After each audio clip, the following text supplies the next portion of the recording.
my name is Jess and I came from Technology One. Firstly, I want to say I hope everybody's okay with COVID and the lockdowns and the restrictions. I know it's a really tough time at the moment, so I'm just thinking of you all. And I'm really glad that we got to be able to do this in the midst of all of the drama going on around the world. So like I said, I come from Technology One. Today in my presentation, it'll be a little bit different. I'm going to talk a little bit about Technology One. So we're a software company, and I'll also talk about my experience going from school to uni and then into my first job here at Technology One. And I would love questions at the end, so please do pass those in. So a little bit about Technology One just to start with. So this very blurry photo is from 34 years ago, where we actually started in Brisbane City. And we were what you would call 34 years ago, a bit of an OG tech startup. So startups these days are happening all over the place, but ours happened 34 years ago. And it was just two guys in a little outhouse in this blurry picture, starting with a bunch of ideas, trying to get software off the ground. But 34 years later, we look a little bit more like this. So our HQ office is still in Brisbane, and that's where I am right now. And as you can see, it's much bigger. We have 5 levels in this huge building in Brisbane, but we also have 14 different offices all around the world, one in every state in Australia. We have ones in New Zealand, the UK, Bali, all over the place. So we're quite big now. We're a multinational software company. So, you know, we went from 2 guys in Brisbane to all over the place in 34 years. So it's a very good achievement. We also have over 1,200 staff around the world, or employees. So that's pretty cool too. And as you can see, we still kind of work like a typical startup. We have, you know, games in our office. We have a pool table, virtual reality games. We have hack days. We have all day breakfast, virtual reality. So yeah, it's a really cool place to work, and it's definitely still working really hard to keep up with the times, even though we're 34 years old now. So it all looks pretty cool, but you're probably wondering, how the heck did Jess end up here? So let's just talk about me for a little bit. So introducing myself as Jess, I am what they call a business analyst in a team called products. You might know products otherwise as R&D, so research and development. And that's where I work at the moment. So you can see some photos there of my team doing a bit of networking. I like to do a lot of networking with universities, schools, things like this. In that other photo, it's my team at a place called Fair Share Kitchen. So we were volunteering our time at Fair Share Kitchen to cook food for the homeless and other people who can't afford to feed themselves a proper meal. And then, of course, an image of us working remotely at the beginning of COVID, as we've all had to adapt to doing as well. So just a little bit about my history, just to give you an example of what, you know, can happen after school. I know it's a different journey for everybody. So in high school in year 11 and 12, I studied English, maths, biology, drama, information technology, and religion and ethics. My philosophy was just kind of study what you enjoy to do rather than what you think you should be doing. Because if you enjoy it, you're going to do a lot better. And I really enjoyed all of those classes. As you can see, they were quite broad and very different from each other. I didn't really know where I was going to end up, but those classes definitely taught me a lot. At the same time, I had my first job, which was at Gloria Jean's making coffee. So I did that for 4 years as well. And I've also put there freelancing. So at the time, I knew how to use Photoshop and Illustrator and all those cool tools. And kind of thought to myself, if anybody wants a logo or a business card created or a website, I would do it for them, mostly for free. And they were usually school friends or family friends, just to try and get some experience and also understand, you know, what goes into work like that as well. And then, of course, like we all have to do, we graduated from school and I went to university straight away. And I started studying a bachelor called Information Technology with a major in Information Systems and a Bachelor of Creative Industries with a major in Film and Television. So I did 2 bachelors when I started, and I did that for a year, and then I kind of thought, you know what? Film and television is great and it's so much fun, but I'm not sure it's what I want as a career. So I decided after my first year that I would change the second degree that I was doing and do fine arts with a major in interactive visual design instead.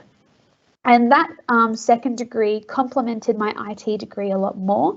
I felt like I was doing more for myself in terms of that part of my career. So I went down that path instead, and it was great. And then, of course, I was also an intern at Tech One. So that was my first introduction to Technology One. And I worked in a team called User Experience. User Experience is a team that focuses on our software and how our customers interact with our software. So it was really interesting. It was a great way to understand how our software worked and why. And I did that for about 3 years. And then in my 4th year, just before I graduated, I started working in a team called Evangelists. And the evangelist team, it was quite broad, very wide, lots of different stuff to do, which was really good because I was trying to learn as much as I could. But it was like an introduction into marketing and an introduction into software releases and an introduction to working with investors and figuring out how to make money in the company. So it was a really cool team to work with as well. And I did that for a year until I graduated. And I graduated in 2019. So the first year of my career was 2020, which was COVID year. So it was actually a really hard year to start working full time. It was a hard year for everybody, but I started at Tech One in the products team, so R&D, in February 2020, and I was a graduate. And then, of course, right now, I'm no longer a graduate. I'm a business analyst still, but not a graduate anymore. So that's kind of a little bit about my journey, and that's a picture of me with my first computer back when I was a little twerp. So now let's just talk a little bit about Technology One. So our motto at Technology One is transforming business and making life simple. So I've put 3 councils down there, which some of you, most of you may be a part of those councils. So City of Sydney, Sutherland Shire Council and City of Ryde. If you are part of those councils, then you are living within a council that's actually a customer of ours. So our customers are a little bit different. So when you think of a customer of Netflix, you think of me or your mum or your dad or your sibling or your friend or your teacher. Anybody can be a customer of Netflix. But customers of our software tend to be businesses. So our customers could be a council like City of Sydney, or our customer could be a university like QUT, which is where I went. They're a customer of ours as well, or a bank or a hospital. So we sell our software to big companies. We don't sell our software to individuals.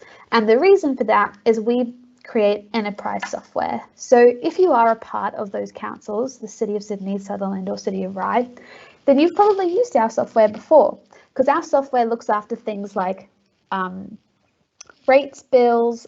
If you get a new pet and you have to register your dog with the council, you're probably using our software to do that.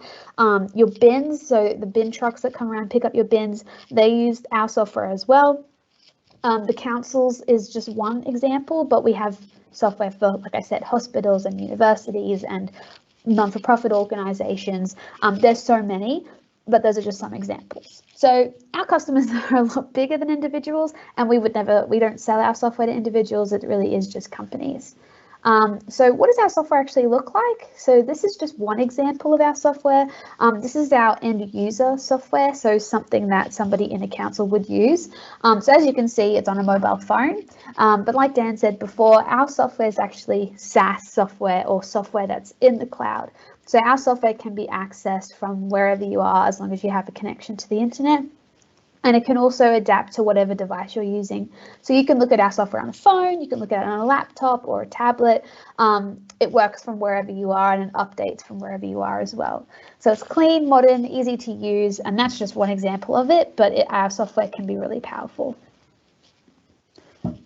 So a little bit about where I work. So like I said, I work in products, so otherwise known as research and development. And in products, we have 14 products that make up our platform. So each product has its own team. So we have 14 teams, and each team is a group of lots of different roles. So we have business analysts like myself, and then we have developers, product owners, architects, customer success directors. There's a whole broad range of people that make up a product team, and they all work together on their individual products. And to do that, we actually work through something called a software development lifecycle, or SDLC, and we work through that to make sure we deliver software every 6 months. So every 6 months, our customers get a whole bunch of new stuff, new features, new enhancements, changes to the software to make it easier for them. Kind of similar to on your phone, you get an iOS update if you have an iPhone like I do, and they kind of come through randomly. They probably have a cadence, and our cadence is every 6 months. So those 14 products look like this. So as you can see, a key thing here is that all of our products are sat on a puzzle piece and they're all connected to each other. And that's because all of our different products, all 14 of them, talk to each other. So our teams don't work on their product and nothing else. They work with other products as well to make sure they connect where they need to. So let's use an example, say a university. So a university will definitely need student management as a product, but they might also need financials to manage their money, HR and payroll to manage their staff, and enterprise budgeting to make sure they can manage their budgets. So those are 4 of the products that a university might use. And then a council might come in and use all of them except student management. So although we have 14 products, not every customer of ours takes all 14. Some might take one, some might take all of them. It just kind of depends on what the customer needs, but all of the products connect to each other. So for example, the financials will manage the payroll, and the payroll will manage the budget, and the students' information might go through financials. So it all kind of talks to each other. You don't need to understand what all the individual products mean, but that's what we sell, which is pretty cool. So you can work in any of those places and they're all very different, which is awesome. Now, like I said, we deliver our software in a software development lifecycle. So that's what everybody in the products division works on day in, day out to deliver software. So this is a big circle, and you might be thinking, why the heck is it a circle? Well, we don't start here when we decide to make software and go through an entire process and then finish and then go, look at us, we made software. No, what we actually do is start at the top of the circle, work through the process to deliver some software, and then we do it again, because we continuously deliver software to our customers to make sure they're always getting the newest, best working things and keeping up with trends and all sorts of things in their industry. And we have to keep going through that cycle over and over again to make sure we're doing that. So let's just talk through the circle for a little bit. So at the top is where we would usually start if, say, we're doing a brand new piece of functionality. So we would start with research and we would go, okay, so what's our ideas? What do we think this needs to be? What are the requirements that our customers have? What is the industry doing? What are our competitors doing? What's popular? What's going to work? What do we already have that maybe we can change to suit this new thing? And we'll go through all of that, and then we'll move on through to design. And design is where we go, okay, this is what we want. How is that going to look? How is that going to work? And that is very much the user experience. So what buttons do we need? Where do they need to be? What do they need to do? How are they going to take us from point A to point B? And then once we've figured all of that out, we move through to manufacture. And manufacture is where we actually develop the software that we've designed. And a lot of people think that working in software means being a developer, and it doesn't. 90% of our employees are not developers, but manufacture is where our developers get very heavily involved in making sure that the software works, does what it's expected to, that it's coded correctly, there's no bugs, it's tested, and that's where they get very heavily involved. But as you can see, there's a whole bunch of other segments where everybody else gets involved.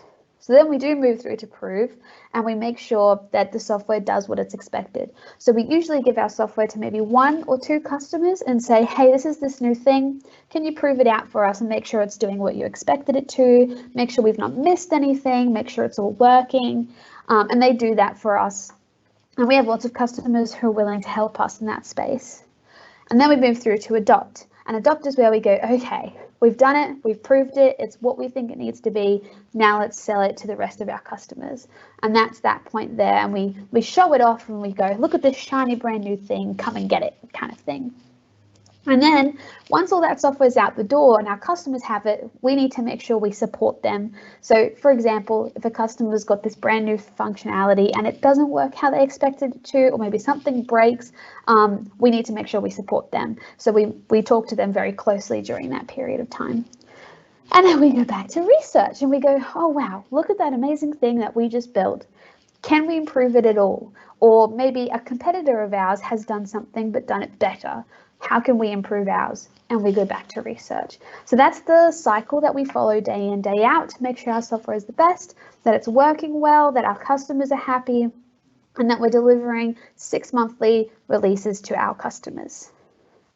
Okay, so now I've talked a lot about software. Let's move into more of the Tech One businessy side of things. So this is something that a lot of tech companies do. It's called Pledge 1%, and it's a global movement of tech companies that work with charitable causes. So we have something at Tech One called the Technology One Foundation, and what the Pledge 1% means is that if you're part of it, you donate 1% of time, 1% of profit, and 1% of product to charitable causes. So for example, every single employee at Technology One gets 2 paid days a year to volunteer their time to a charitable cause.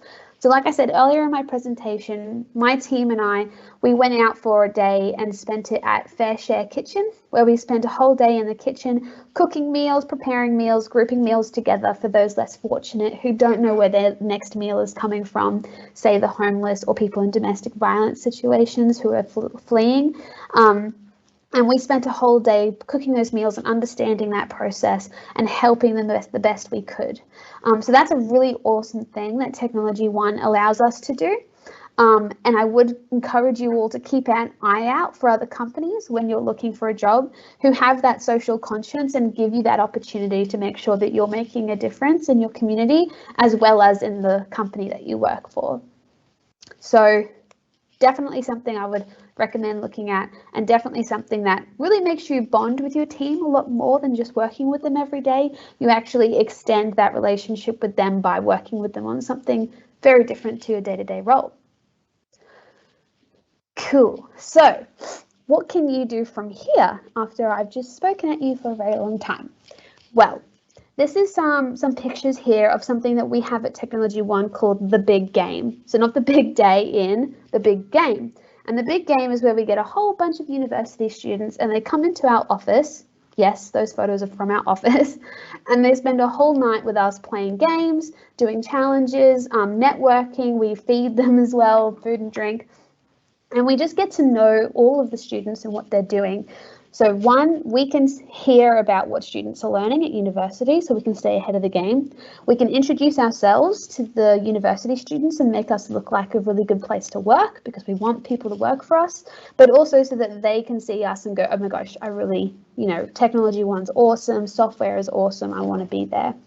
So this is something that I would recommend keeping an eye out for. But also, if you do want to work at Technology One, like I said, we have an office in every state of Australia. We have one in Sydney.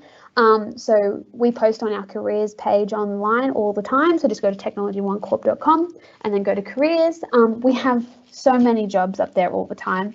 And obviously, we have our graduate program as well. So every 6 months, usually around the time where you'd be graduating, we offer a whole bunch of graduate positions. And they're really, really, really popular. So I'd get in and apply there for sure.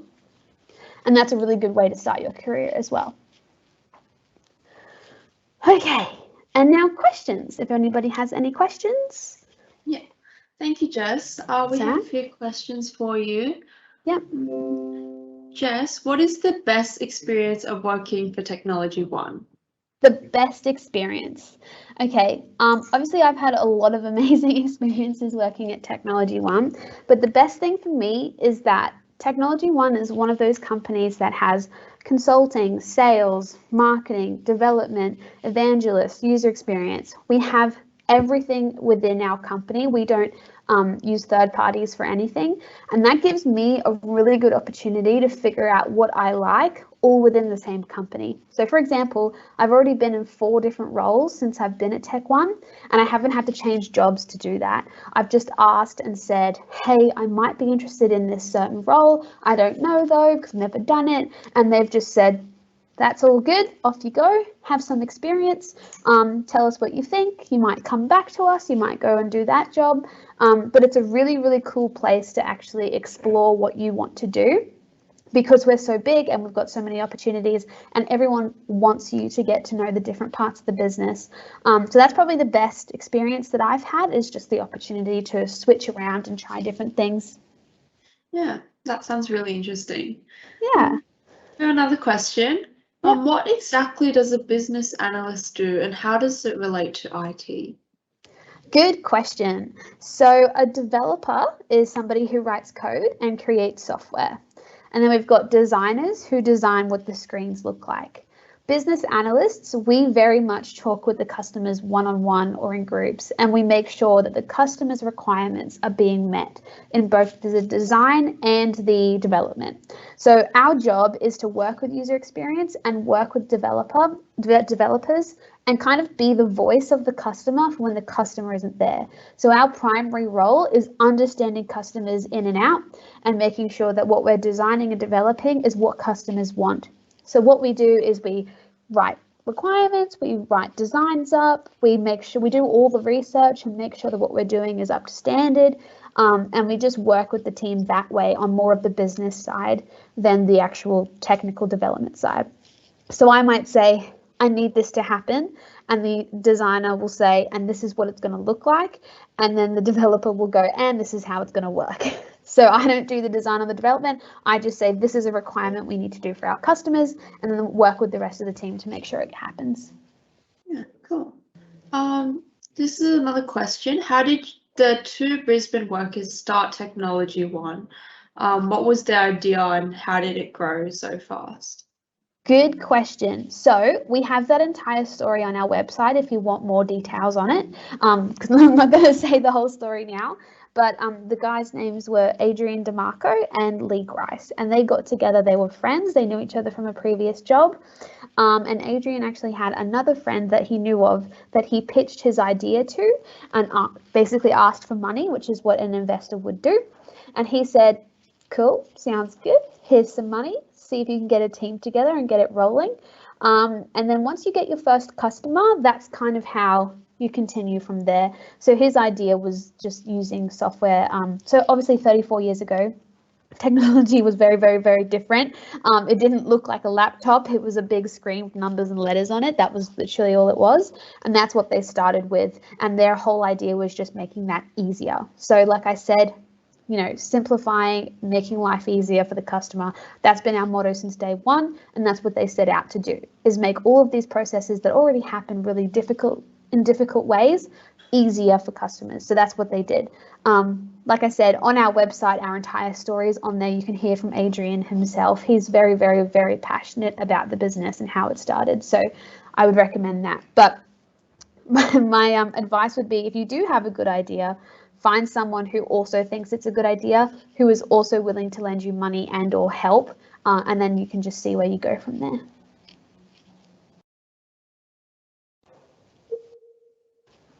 Oh, any other questions? Yeah, sorry, the internet cut out for me. That's okay. What is the pathway to Technology One, and are there any internships, I'm assuming, for high school students?